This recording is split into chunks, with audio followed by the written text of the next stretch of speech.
caveman Dave wants a nice cave and wants to have a nice car outside my cave and wants to have underfloor heating and a jacuzzi out back.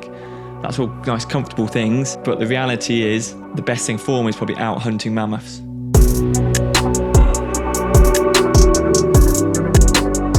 Welcome to Delta Pod. In this episode, we are going to be talking about a film I produced almost 3 years ago, almost to the day, I suppose. Yeah, and it's called The Snowdon Nomad. And it's where I swam across Snowdonia with a backpack, fully self-sufficient. The idea being that, or the hypothesis being that because of society and our jobs, that combination can create an adventure debt.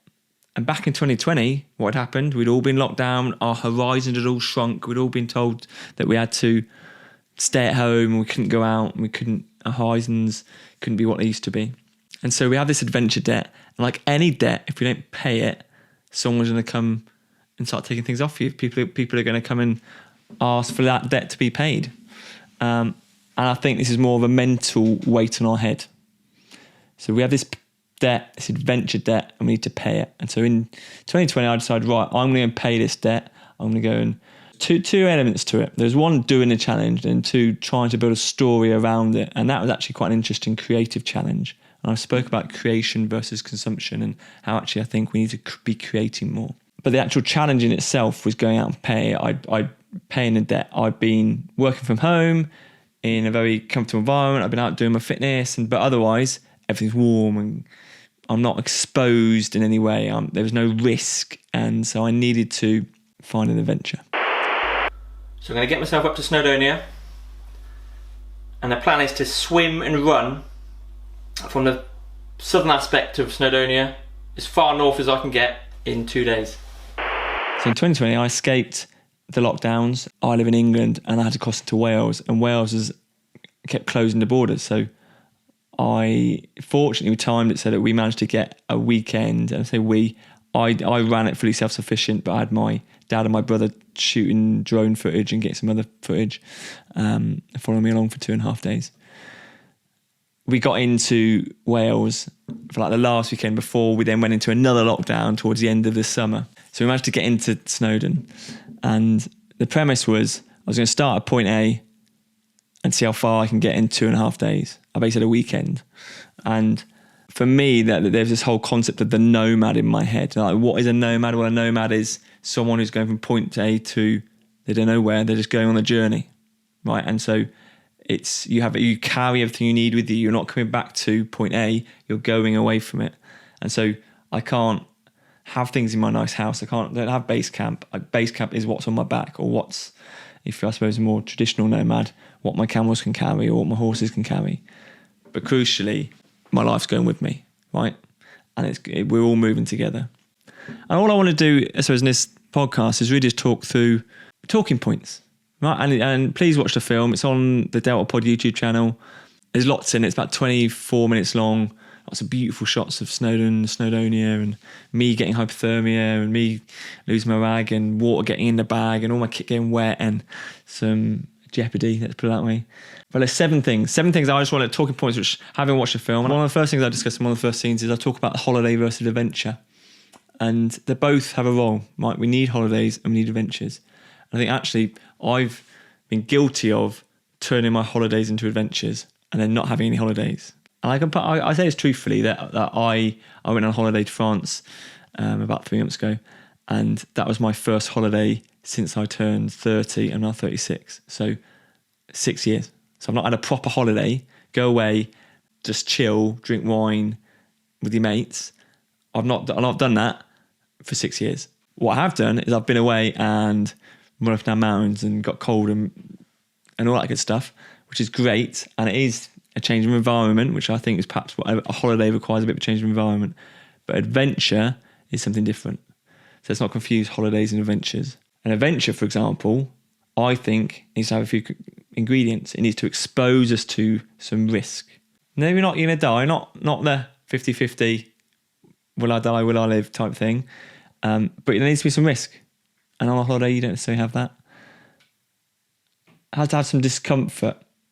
and that might be associated to the risk, but it might be to do with, like in the film, it's to do with getting out of cold water, and it's beautiful clear skies, but actually the temperatures weren't that hot, and there was a wind. So the temperature change was my discomfort.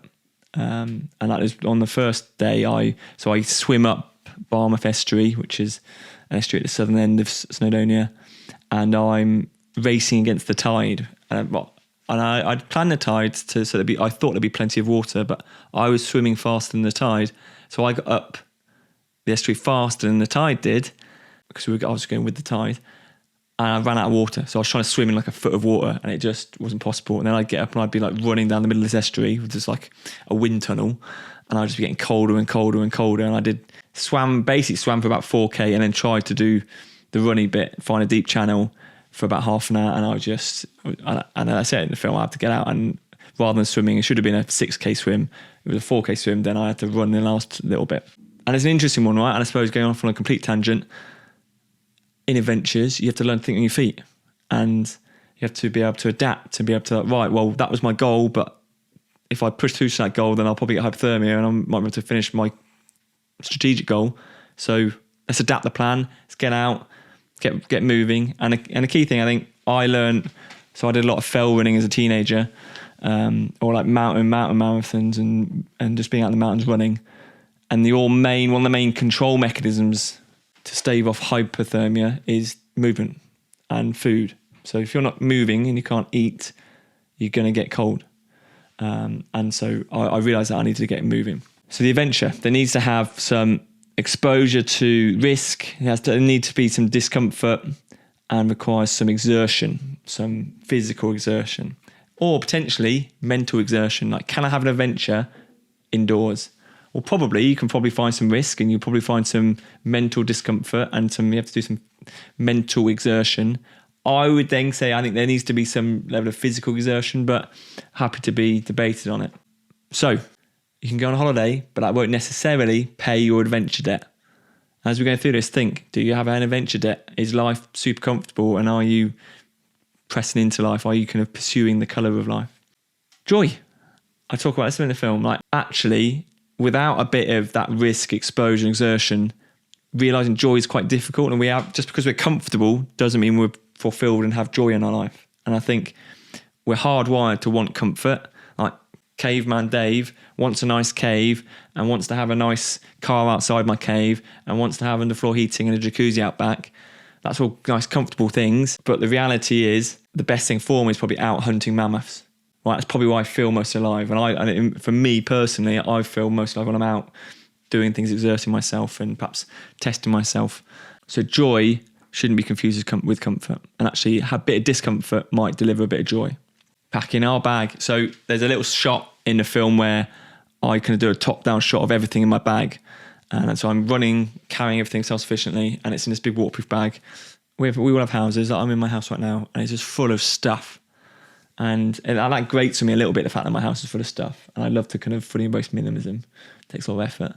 When you're running or when you're carrying everything, you can't carry all your distractions and all your comforts of life.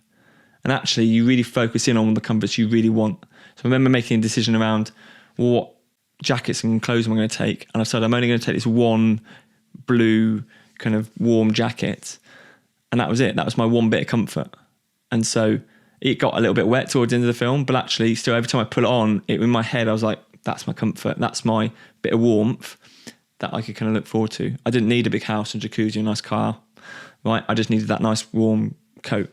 And so having the restrictions of having to carry your life on your back and so I come from a military background and I've done this a few times, but it's actually an interesting concept, right? It simplifies life so much. And you come back to the real world and realise, I don't need all this stuff. Right? Yeah, it might be nice to have, but I don't need it all. And it kind of, for me, it's like a cleansing of the mind. So think about it. If you were to go out and go on a big adventure now, what would you carry in your bag? And how does that make you think about all the stuff you have in your life? So point 4, embrace suboptimal moments.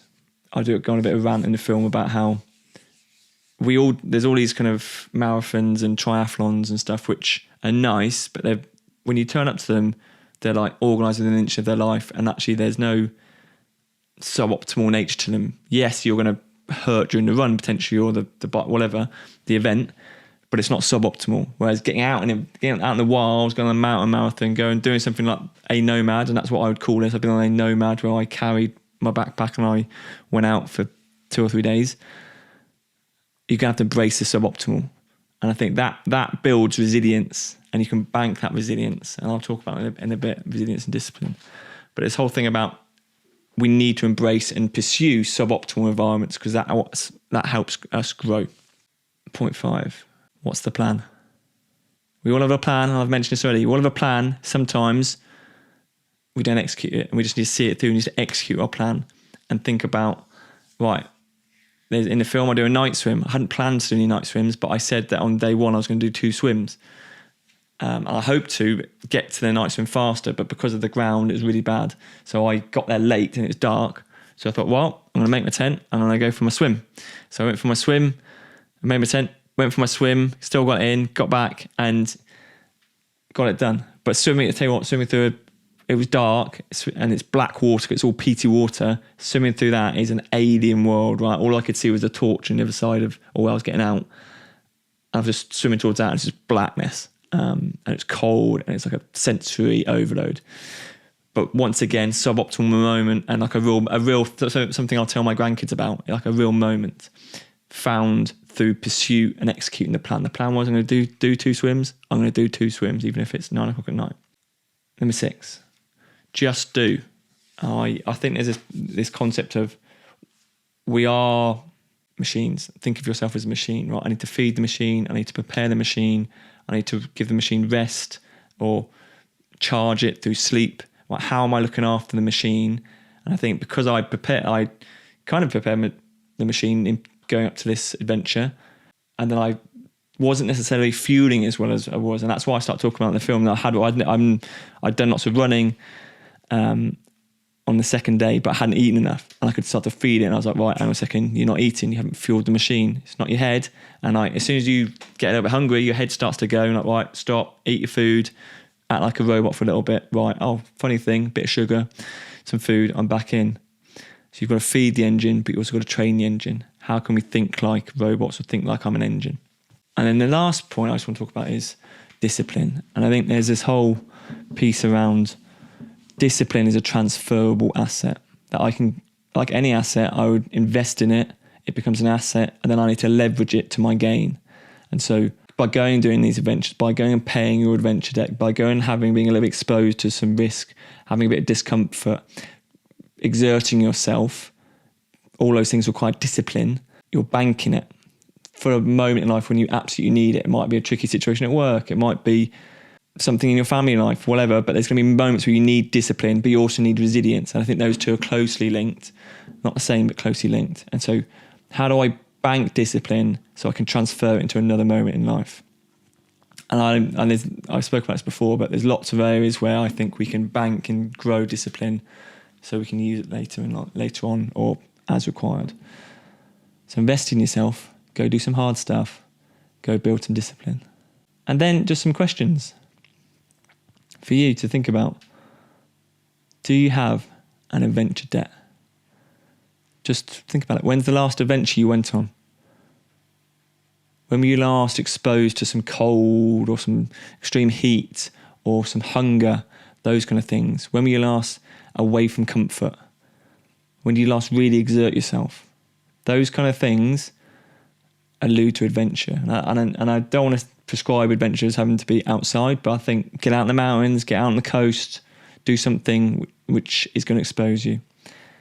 And so, yeah, do you have an adventure debt? Really think about it. Look at your life. Are we in a very comfortable space? You might not see this as a problem. You might be like, well, I've got a very comfortable life. I'm very happy with that. Or I would just say, well, perhaps go get some perspective on that. How do you know that it's a very comfortable life? Brilliant. You're happy. Let's get some perspective. Let's go and grow some discipline, build some resilience. Second question. Right, so let's say you have got an adventure debt. Looking at your life, what does an adventure look like? Now, I've explained the nomad and this concept of going out in a self-sufficient manner, but what does an adventure look like for you? How can you go and pay your adventure debt? I'd love to know, actually. Like, how would you pay your adventure debt?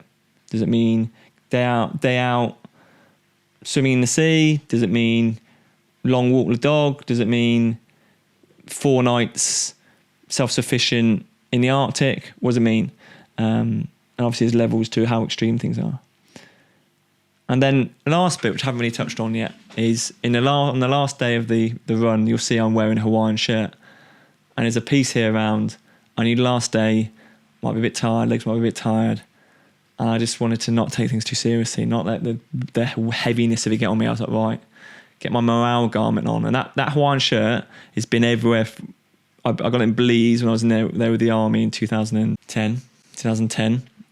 And I've had it since then, so it's 13 years old. And it's been through my entire military career, and I've still got it. And so every time like things are a little bit hard, like I used to in the army when I was out with my lads, I'd put it on. I'd be walking around like the patrol base in Afghanistan with a Hawaiian shirt on. No pre-warning, and it'd just be this moment of why are you wearing a Hawaiian shirt, and just a little smile, which brings a smile to people. Right, it lightens the mood. And so when we think about morale is important, it builds resilience, but also it just helps us be happy and build positive affect in our life. How will you build morale in your environment? How are you bringing morale rather than sucking morale out of the situation? That's it. That's just a little recap of the film.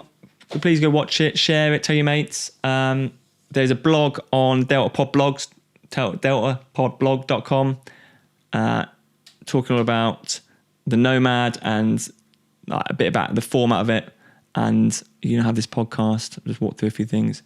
That plus the film, hopefully you'll start to go and embrace paying your adventure debt. All the best.